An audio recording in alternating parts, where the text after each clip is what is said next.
Greetings, my dear viewer. This is a channel about marital infidelity and about the consequences if one spouse starts to cheat on the other. If you, as well as I do, support true family values and condemn cheating, then subscribe to the channel and give this video a like. Let's get started. I sat still, my gaze locked onto her, waiting silently for her to feel the weight of her own words. Her arms were rigidly crossed over her chest, chin tilted just enough to challenge, metering me to fold under the pressure. Her ultimatum: give in to her conditions or watch our closeness dissolve. But it wasn't her words that rattled me. It was the certainty in her voice, the expectation that I'd crumble, beg, or scramble to win back her affection. That's when it all clicked. This wasn't a spontaneous fight blown out of proportion. It wasn't about one argument. It was a familiar loop, a pattern of control cleverly disguised as ordinary marital discord. And I had been complicit for far too long. A genuine, almost incredulous laugh escaped me, the kind you release when something is so absurd it borders on surreal. Her eyes widened, briefly betraying her surprise, but she quickly masked it with a scowl. "What's so funny?" she snapped. I leaned back, letting the last traces of amusement fade before meeting. Her eyes perfect. "Keep it." Silence settled between us. She blinked, waiting for me to backtrack, to claim I hadn't meant it or that I was speaking out of anger. But I wasn't angry. I wasn't even hurt.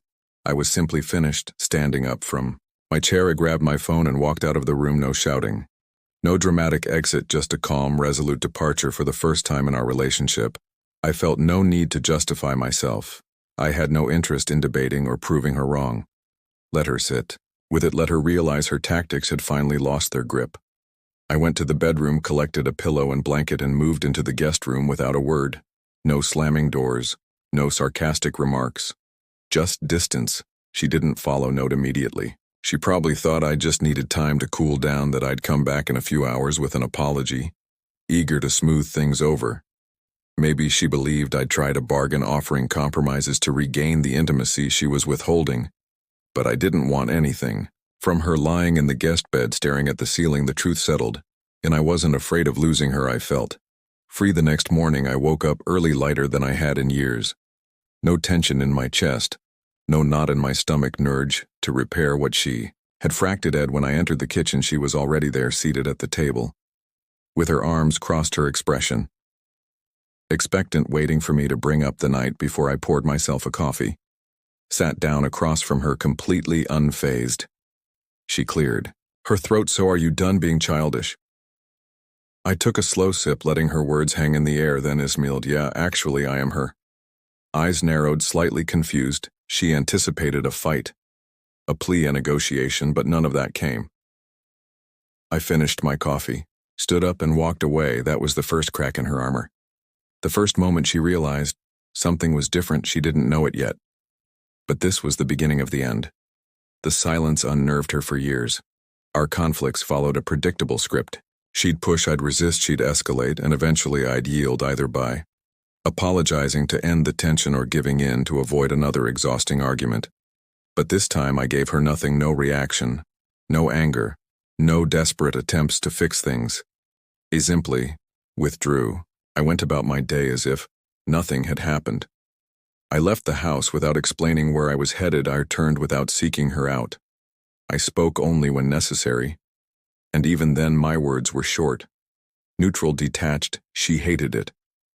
At first she pretended not to care. She'd roll her eyes when I passed by, quietly scoff when I ignored her passive-aggressive remarks. But after a few days, the facade began to crack. The first real sign of panic emerged when she tried to provoke me. I was lounging in the living room, scrolling through my phone, when she plopped down on the couch opposite me. She didn't speak right away, just sat there waiting for me to acknowledge her. When I didn't, she let out an exaggerated sigh. "So this is how it's going to be now?" I didn't even look up. "What are you talking about?" I replied flatly. "You, this whole ignoring me thing." I finally met her gaze. "I'm not ignoring." "Oh, really? Because it sure feels like it." I shrugged. "I'm just done wasting energy on pointless conversations." Her jaw clenched. "Oh, I get it. So because you didn't get your way, now you're throwing a tantrum." I actually laughed at that, a tantrum. I was calmer than I had ever been. She wasn't used to this. She was used to me fixing things, Tom taking responsibility for problems you may created. She was accustomed to having the upper hand, but now she had nothing. The real shift came later that evening. She was standing by the sink after dinner waiting for me to speak. I could sense it. Her growing desperation. Normally, this would be the point where I'd cave trying to mend things and pretend everything could go back to normal. Instead, I grabbed my glass of water, took a sip, and left the kitchen without a word, and that's when she finally understood. She was no longer in control. The silence between us wasn't just a pause in conversation. It was a fundamental shift in how I approached my life. I had nothing left to say to her, nothing left to fight for. But for the first time in years, I had someone else to focus on myself. I didn't make any grand declarations about it. I didn't sit her down and say, I'm changing my life now. No, I just started living differently without her permission, without her validation, and without hesitation. The first thing I did was fix me sleep schedule for too long. I'd been trapped in sleepless nights, replaying arguments in my head, bracing for the next inevitable clash. But now I went to bed early in my own space and woke up feeling clear-headed. Then I joined a gym nearby.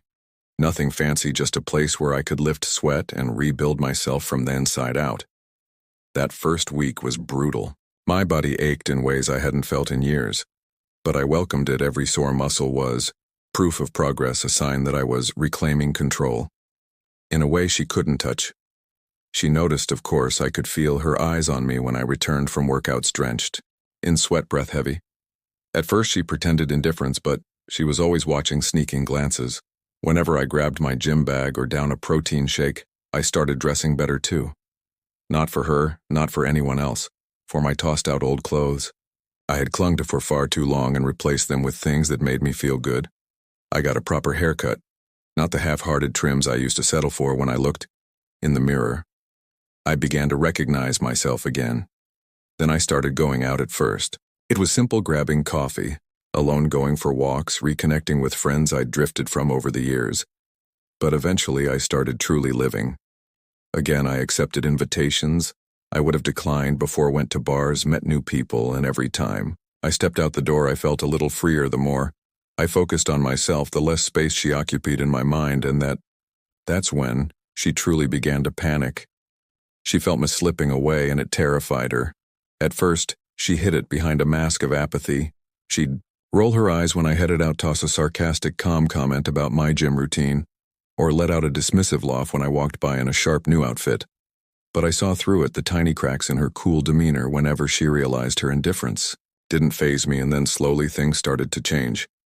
It began with the smallest shifts. One evening, as I walked past her on my way to the kitchen, her arm brushed mine. The first accidental touch in weeks. A few nights later, she hovered in the doorway of the bedroom I'd moved into, leaning against the frame like she had something to say. But no words came. She just stood there waiting for an invitation that never arrived. Then she pressed further one morning as I tightened my laces before heading to the gym. Her voice softened to a near whisper. You've been out a lot lately. I tied the last knot, grabbed my bag, and shot her a glance. Yeah, she hesitated. Doing what exactly? I gave her a faint smile. Living. That one hit home. I saw it in the slight parting of her lips, like she wanted to fire back but couldn't find the words. This wasn't how it was supposed to play out. She was supposed to have the upper hand to keep me chasing her attention. Not the other way around, but now she was the one left wondering where I was going, who I was with, and what I was doing. The control she once had had over me gone. She tried to pull me back in the only way she knew how. One night, as I stood in the kitchen, she leaned against the counter beside me, fingers drumming. Like it was casual, but it wasn't, you know. She began, her voice laced with something dangerously close to desperation. We don't have to keep doing this. It doesn't have to be like this between us. I didn't reply. The silence grew heavier. She edged closer. I miss you. That was new. I turned to meet her gaze, miss me, like it was a foreign language. She nodded, her fingers tracing lightly down my arm. The same woman who once used intimacy as leverage, now offering it freely. I let her touch linger for a moment before gently pulling away, grabbing my glass of water and walking out. That was when she knew she'd lost, but she wasn't ready to give up after that night.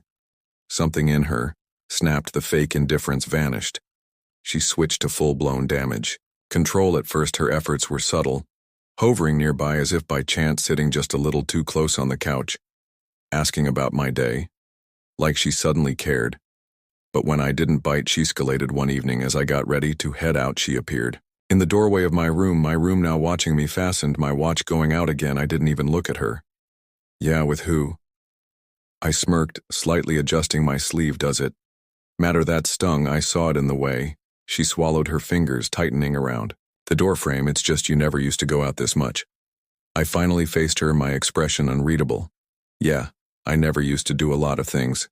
She stared, waiting for something, anything that might suggest I wasn't completely gone. But I gave her nothing. I grabbed my keys, brushed past her, and left the grip she had on me dead. She must have known deep down that she'd lost me. But instead of accepting it, she made one last desperate move. Guilt. A few days later, I walked in to find her sitting at the table, staring at her hands, waiting. I almost walked past, but she spoke. Can we talk? I sighed already, knowing where this was headed, but I sat down anyway, resting my hands on that table. Go ahead. She hesitated, then let out a shaky breath. I don't know what's happening between us. I raised an eyebrow. Really? She ignored my tone. I don't want to fight anymore. I tilted my head slightly. This isn't a fight, it's just reality catching up to you. Her eyes flickered with something close to panic. It doesn't have to be. Like this, we can fix things. I know I haven't been perfect, but stop. She flinched. Not from my tone, which was calm, but because I wasn't following the script she'd prepared. He leaned back in my chair, exhaling slowly. You want the truth? She nodded, clinging to the last shred of hope. I don't want this anymore. Silence. Her lips parted like she wanted to argue, but no words came out. He leaned forward, my voice steady. I don't. That's you. I don't even care enough to be angry, but I see you for who you are now, and I'm done pretending this marriage is anything more than a cage I let myself live in for too long. Her breath hitched. So that's it? You're just giving up? I shook my head. No, I'm finally choosing myself. I stood up, walked to the counter, grabbed my phone, and dialed a number. When she heard me say I'd like to schedule a consultation with a divorce attorney, she finally broke, but by then, it wasn't my problem anymore. She cried. She begged. She threw everything she had at me to change my mind, but it was too late. Once the divorce process began, she swung between anger and self-pity. Some days she hurled accusations like blaming me could rewrite reality. Other days she played the victim, acting as though she was the one being abandoned. But none of it worked. I had nothing left to give, and the best part, I didn't feel guilty. Not even for a second. The old me would have agonized over this second, guessed every step, wondered if there was anything left to save, but now I felt nothing but relief. I moved out before the paperwork was finalized, packing my things in silence, while she stood in the doorway, watching. This isn't fair, she whispered. You're just walking away like I meant nothing to you. I zipped my suitcase, turning to her with an unreadable expression. No, I'm walking away because I finally realized I meant nothing to you. She opened her mouth to speak, but I didn't stick around to hear it. I grabbed my bag, walked past her, and left that house, our house for good life after her. It was better than I ever imagined. Found my own place, a space that was entirely mine. No tension, no manipulation. More walking on eggshells, just peace. I kept hitting the gym, kept dressing sharp, kept saying yes to new experiences. I met new people, went on dates.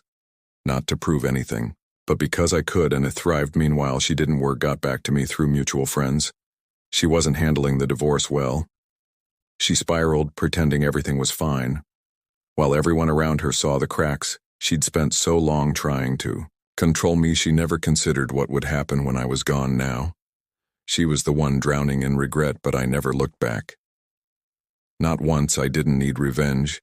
I didn't care if she suffered. None of it mattered anymore. I was free, and that was all that ever mattered, my friend. And this is the end of the story. If you liked this story, then put your royal like and subscribe to the channel. May the force be with you.